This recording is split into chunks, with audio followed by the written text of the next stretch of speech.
عشت حياتي كاملة وأنا كنخدم باش نكبر ولدي وما يحسش بالنقص.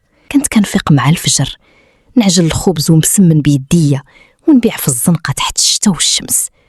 ما كانش عندي حلم كبير غير نشوفه ناجح وفرحان. علاش كتخدمي بزاف ماما؟ حيت انت هو الكنز ديالي يا ولدي، وقريتك هي الدنيا ديالي.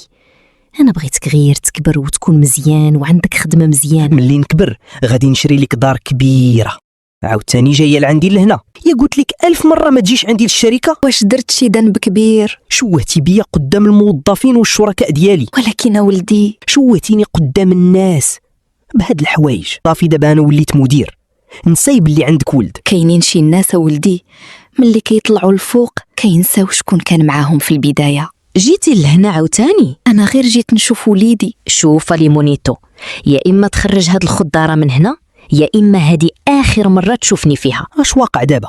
الدار ديالي ما كيدخلوش ليها هاد الاشكال، راه ريحه الخبز والطياب عامره في الدار، ما بقيناش قد هاد المستوى.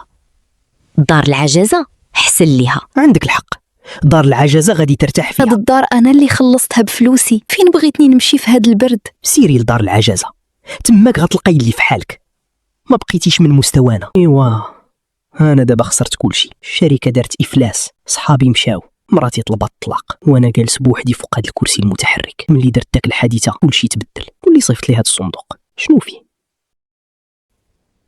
يا ولدي حياتي مشات خساره وانا كنربيك. ولدي الا قريتي هاد الرساله فراه هاد الدنيا سخطات عليك.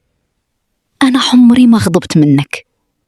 الفلوس اللي كنتي كتصيفطهم ليا كنت كنخبيها ليك، حيت كنت عارفه غادي يجي واحد النهار غادي تبقى بوحدك. حيت الام كتبقى ام، واخا يديروا فيها ولادها اللي داروا هما كيبقاو ولادها اللي تقدر تدير عليهم المستحيل.